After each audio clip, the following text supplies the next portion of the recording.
various gestures, this sort of thing. In the early 1950s, after the Communist Revolution, they were the ones, the communists, institutionalized Qigong as part of traditional Chinese medicine. Strange as it may sound, traditional Chinese medicine is a new thing, which is completely normal, right? Because you didn't, in traditional China, you didn't have traditional Chinese medicine, right? Like in China, you don't go out to eat Chinese food, you go out to eat food. You don't call it going out to eat Chinese. You didn't go see the traditional Chinese medicine guy in traditional China, you just went to see the medicine guy.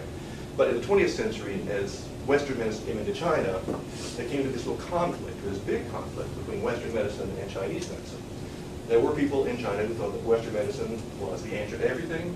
There were other people who thought we have this long tradition of acupuncture, herbology, all sorts of things. We need to keep that. In the early 1950s, the creation and institutionalization of Qigong were part of a reaction against too much Westernization of medicine. They were trying to keep their traditional practices. They just didn't want them to sound like religions that they were against, or feudal ideas that they were against. So they tried to clean it up and decide on certain techniques and practices that could be used to treat illnesses. So that the small thing in the 1950s, it was basically used, it was practiced in clinics and sanatoria. So it was going to see a Qigong guy in the 50s would be like going to see a dentist. You know, you don't fix your teeth yourself. You go see someone who knows what to do with your teeth. It was the same thing with Qigong in the 1950s. And it was the leadership that liked this. They were the ones who appreciated, oftentimes, the power of Qigong. This kind of Qigong was done away with in the Cultural Revolution because it was believed to be feudal, which I think it probably was. It was based on what we would call superstitions, what aggressive modernizers call superstitions. The Cultural Revolution decided to get rid of superstitions, and Qigong went away with it. In the early 1970s, it came back in a different form. It came back in the form of charismatic masters preaching their own Qigong in public parks.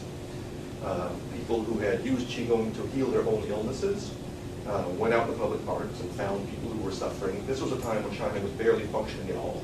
So hospitals were not very functional. People were suffering in a bad way. They had a lot of time on their hands, and this was a minor sideshow in the early 1970s. These masters who came back out. China has had masters like this for hundreds or thousands of years. This was just a modern iteration of these masters, and they called what they were doing Qigong because Qigong was less politically problematic than any other word they could come up with. Even if Qigong had been trashed during the Cultural Revolution, it sounded better than Buddhism or Taoism or anything that might have sounded vaguely religious. This became a big deal in the late 1970s when laboratory scientists in Shanghai purportedly proved that the qi emitted by Qigong masters was measurable by scientific instruments. So in other words, if I were a master and I said, boo, and I'm not a master, then the little needles would go like that. Now this was a big deal because in China, science has utopian qualities. Science is for China what it was for us maybe 100 years ago, the notion that science can fix everything. So if qi was measurable by scientific instruments, then qi and qigong were no longer borderline superstition sort of things. They could be absorbed into scientific discourse. So over the course of the 1980s and 90s, there was this huge enthusiasm for Qigong. We're talking about hundreds of millions of people in China who discovered Qigong in a variety of different ways. The major players in the Qigong boom were Qigong masters, like those that had emerged in the public parks in the 1970s, but now it's a much freer atmosphere in the post-Mao era. There was a market, they could travel, so these guys built huge nationwide organizations of millions of people. That was a major player. Another major player were journalists. There was green light to give them to all sorts of journalism in the 1970s, 80s, 90s, well, 80s and 90s, rather. And there were Qigong magazines, Qigong newspapers, and they had to fill up they had to have content, right? It's like People magazine. If Hollywood wasn't there, People magazine would not exist. If you have a Qigong magazine, you gotta go find those Qigong superstars, which they did. So they filled these journals with stories of great masters, of their special powers, on and on and on and on. Also, the Chinese government was pretty much behind this stuff. during this time, for a number of reasons. First, Qigong it celebrates traditional China. It's a very, very Chinese sort of thing. It's sort of comfort food for the soul for Chinese. China had been cut off from this kind of Chinese culture since the Revolution. The Revolution had been nationalistic in many ways, but very much against popular culture, popular superstition, the sorts of things that made up the fabric of much of life in the old days. Qigong reminded people of all that. Also, to the extent that it actually did make you healthier, the health-based sort of thing, the government was happy about that too, because they were dismantling the state-funded healthcare system during this period. Finally, they were happy to see young people and old people, all sorts of people, embracing Qigong instead of studying democracy, which was another thing that was going on. I mean, if I'm the president of China and I can choose whether college students are reading Jefferson or whatever, or if they're reading the glories of the past of Chinese Qigong, let's go with Qigong. That keeps them in my court, that keeps them within the Chinese sort of realm of association and symbology. This was also a period where the Chinese government didn't have a lot of legitimacy outside of nationalism. So they could make Qigong its celebration of China and their own call for people to rally around the flag all come together. Falun Gong grew out of that. We could debate a long time to what extent Falun Gong was different from Qigong. Li Hongzhi claimed that it wasn't garden variety Qigong, but I think it was just marketing, basically. But you have to make space for your new product to keep at the end of the boom. But anyway, that's where Falun Gong came from. So it didn't just appear one morning in 1999. It grew out of a big boom that involved hundreds of millions of people in the 1980s and 90s, which in turn grew out of the institutionalization of these traditional practices in the 1950s. And all that stood in some fuzzy relationship to the sort of white lotus sectarian Mormons that I studied all along.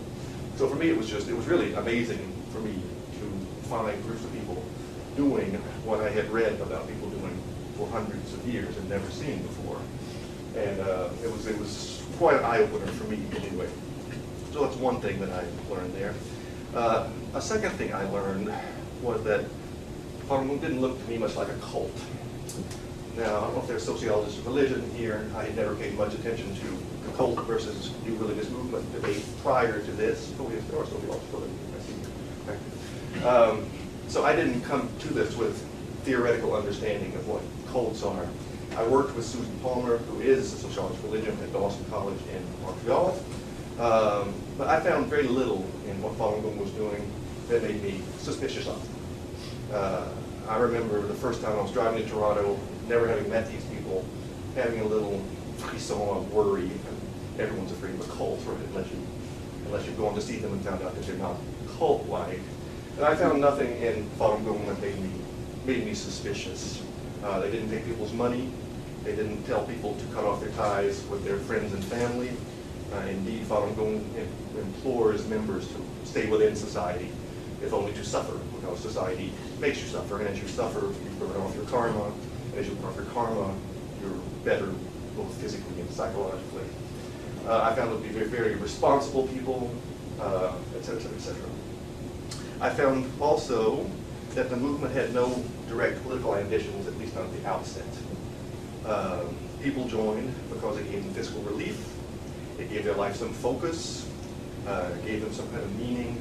Falun Gong, like many schools of Qigong, also calls on its practitioners. I talked about the Qi and about the movements and visualization. You also have to be moral. You can't be a terrible person and do all your techniques right and expect this to do anything for you. You have to be a moral person in your daily life if you want the rest of it to work. And Falun Gong practitioners took that extremely seriously. That gave them that kind of meaning. I had thought at the beginning of my research that I would also find that Falun Gong was a way for Chinese people to remain Chinese even as they immigrated to Canada or the United States or anywhere else. But I found actually that Chinese people have absolutely no trouble being Chinese anywhere in the world. That they didn't need Falun Gong for that. Certainly not in Toronto, where the ATMs are in Chinese. You can live pretty well in Chinese. And as media brings the entire world together, you can watch TV on your satellite in Chinese. You can do pretty much everything you want to do in Chinese. So Falun Gong wasn't that new to me. So the movement didn't have political ambitions at the outset, but religion is almost always political in some ways. We have been trained not to see it that way, but religion brings lots of people together under some kind of authority, responding to certain ideas about what human behavior should do. We in the West are in some ways unique in that we decided in the 18th century to put religion in its sphere.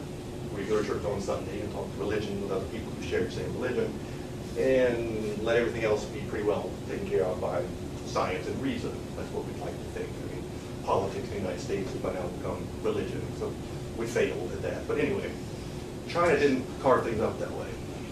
So even if Falun had not thought of itself either as a religion or as a political movement, any movement was tens of millions of people under a charismatic leader, which dares eventually to stand up to the government even on very small issues which they don't see as political.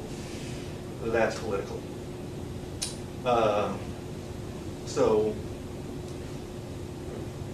that's one of the things I learned. In that way, the movement became political in spite of itself. Even if very few people at the outset said to themselves, I'm joining Falun Gong in hopes of influencing politics in any way. Toward the end of the movement, I don't know if I can explain this, and I think it would take too far from anything I want to talk about. I'll explain this in greater detail if it interests you. It wound up being embroiled in politics. And once politics got involved, which was the joint fault of Falun Gong and the Chinese state, I would say, the state intervened, quickly branded Falun Gong a dangerous heterodox cult, and after that it was very obvious that everything was political, both in China and elsewhere. As I wrote up my results, and my results contain various doses of these various points I've made here, I became a public figure, as I said. So I'm moving beyond the first half of my talk where I'm describing what I did with Falun Gong and what I discovered, and into the second part where I'm talking about what happened to me as a scholar, having worked on a topic that came to be of intense public interest in China and the West. I gave a talk at Rice University in, I think, 2001, I can't remember. And it was, the transcript was on put on the web, and by historians' standards, it went viral, which meant that hundreds of people read it. I gave talks at fairly high-profile places, like Princeton, Harvard, talked at Leiden in the Netherlands. And as this happened, I came to be sort of the go-to guy for Western journalists on the topic, because no one else had said anything. So I can't remember how many interviews I wound up giving, but lots and lots. I was interviewed by CBC, Radio-Canada, lots of Canadian print media, NPR, BBC, New York Times, Washington Post, several TV documentaries, Wired magazine. For several years, I would say I had at least one or two a month, I would say. I testified before the U.S. Congress, or the Congressional Executive Committee on China. I testified as expert witness in suits brought by Falun Gong against a Montreal newspaper and against an old folks' home somewhere in Ontario. I forgot exactly where. I testified before the Canadian and U.S. versions of the Political Refugee Review Board. Falun Gong practitioners who were demanding or requesting refugee status, saying that they would be punished or imprisoned or tortured or put to death if they returned to China. That went before a board, and I wound up doing that kind of work. So this went on for a number of years, where I should have foreseen it, I suppose, but I had none at all, and I was not prepared for it, and I don't think I did a very good job when I look back at it, frankly. My general conclusions about that experience, my experience in trying to communicate what I had discovered about Falun Gong to a broader audience, was that, as for the journalists, with some important exceptions, they did quite a terrible job, I think. They did a real disservice to the truth and to Falun Gong. There are a couple of exceptions. If you're interested, I can tell you who they are. There were always people who had done China work before. Now, I have some sympathy to these